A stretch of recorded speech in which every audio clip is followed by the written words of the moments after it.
Honda's primary objective in entering international Grand Prix events was to use the grueling racing circuits as laboratories to test and perfect new ideas. These new designs are then incorporated into Honda cars. The Formula One was the first of the successful Honda series of races to prove the safety and reliability of Honda automobiles. This is the 1965 Mexico Grand Prix. Only some 18 months after its first appearance, the Honda Formula One racer won its first World Grand Prix Championship race here at the Mexico Grand Prix. And now to 1966 racing activities.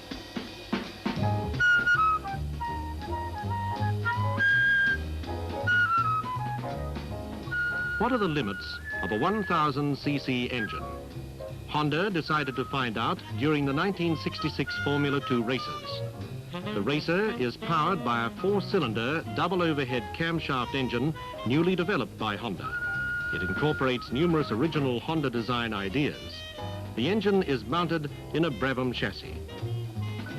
Driving one of the Honda Formula 2 racers is Jack Brabham of Australia. Pilot of the other Honda is Dennis Hume of New Zealand.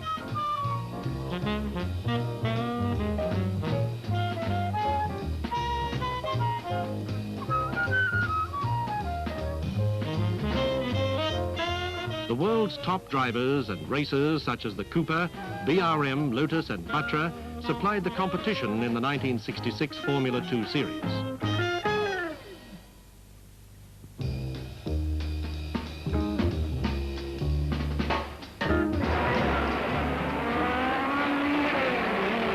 The series opened with a Sunday Mirror trophy race at the Goodwood Circuit in England.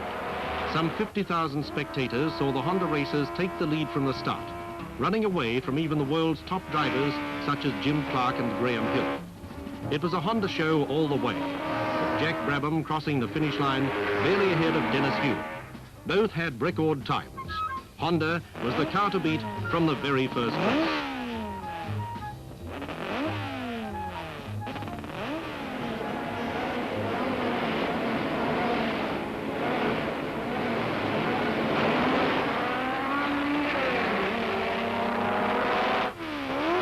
The Grand Prix at Pau, France came next. The superior engines and staying power of the Honda racers again carried them over the finish line first and close together.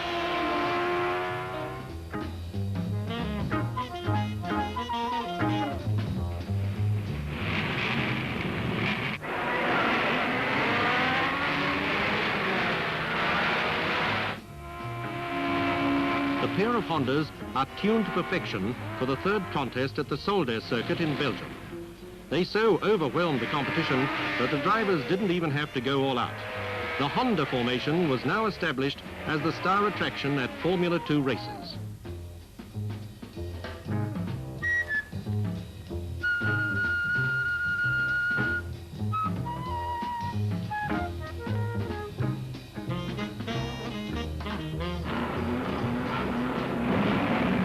The fourth race was at the wooded Crystal Palace course in England.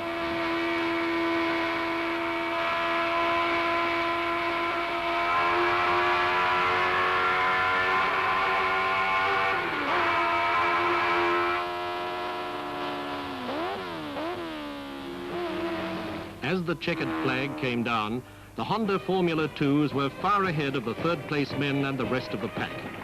Leading European automobile firms did not take defeat easily. They fought back, developing new engines, jokingly called Honda Eaters, in an effort to beat the seemingly invincible Honda machines. As the 1966 series went into the second half, competition intensified.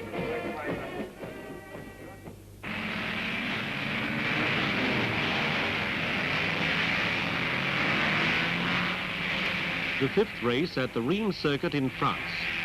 Jack Brabham won in his superior Honda, but the typical Honda formation sweep was denied when an engine problem developed in Hume's Formula 2 racer.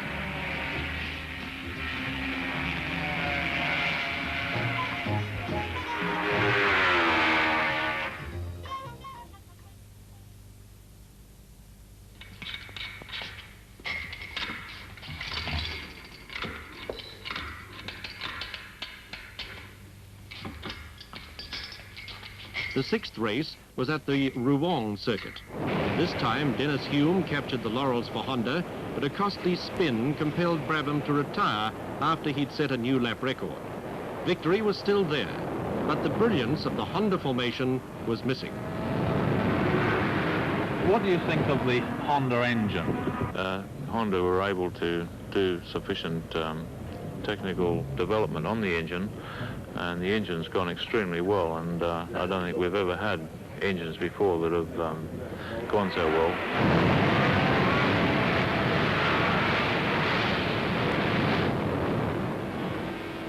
But not for long. At the Karlskoga circuit in Sweden, the Honda drivers got rid of the gremlins and roared home first and second. They also repeated the 1-2 sweep in the 8th race on the Kaimola circuit in Finland. It was the 8th consecutive win for Honda in 1966.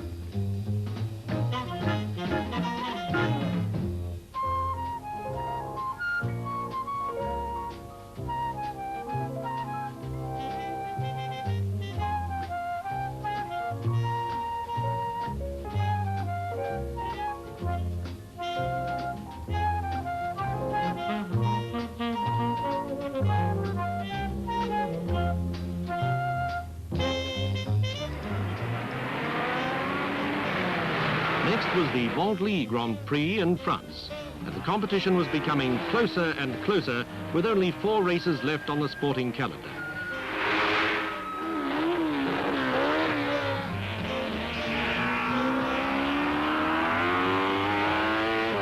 Brabham's Honda was the winner, but Hume lost his second place position by just 2 seconds.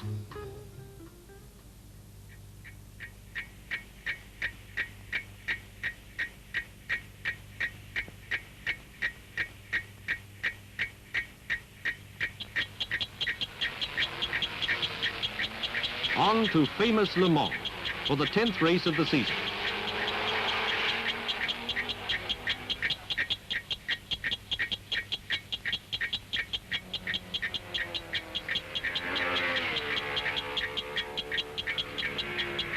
The Honda moves into second place behind Jim Clark.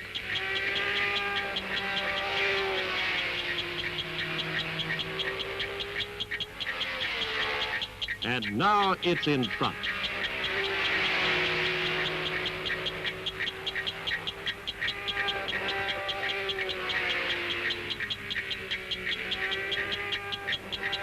This time, it was Hume's turn for the victory, making it 10 out of 10 for the Honda racers.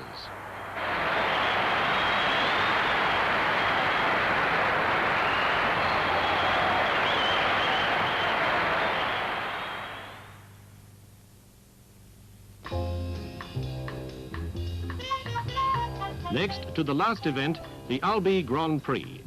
Chris Irwin of Britain has his first outing in a Honda. That's Brabham and Irwin.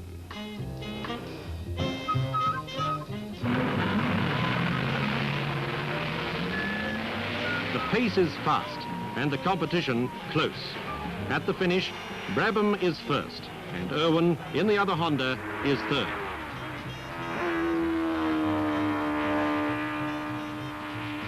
This makes it 11 straight victories for the Honda Formula 2, an unequaled record of winning every race entered. This is strong proof of the superiority of Honda design and workmanship.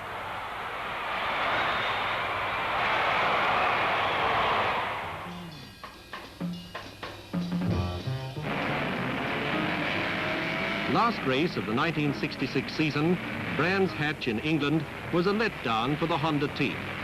Already secure in the Formula 2 championship, this final event proved to be the only one of the year Honda didn't win.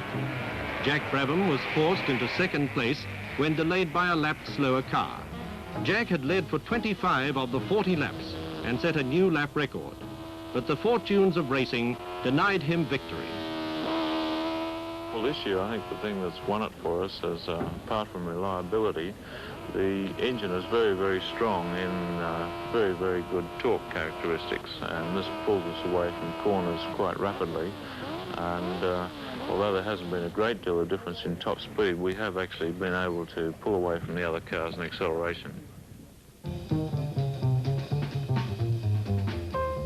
Meanwhile, the Honda Formula One reappeared at Italy's Monza circuit after an absence of a year, while a completely new 3000cc racer was built to comply with new engine capacity regulations.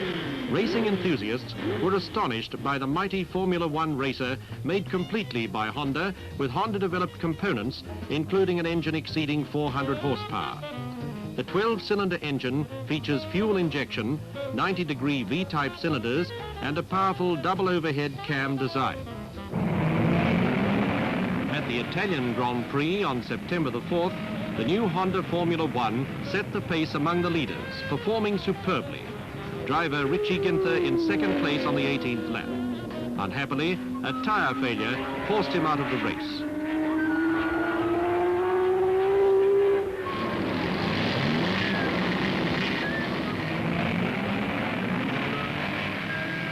The next Formula One race was the United States Grand Prix. Once again, the Honda, unfortunately, was forced to retire.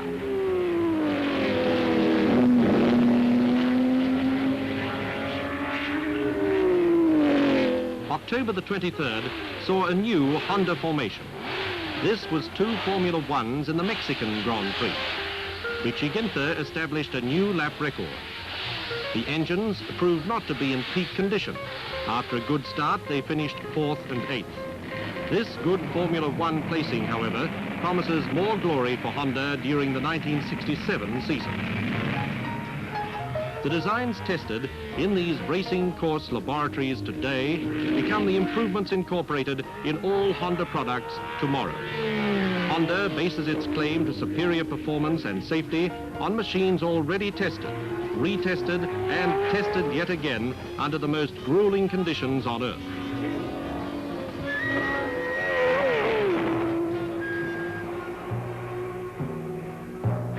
Honda machines were also continuing their winning ways on the motorcycle circuits in 1966.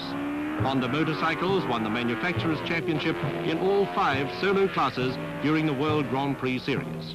This was the first time any maker had earned all the championships. Here is more proof of the unsurpassed Honda technology and reliability.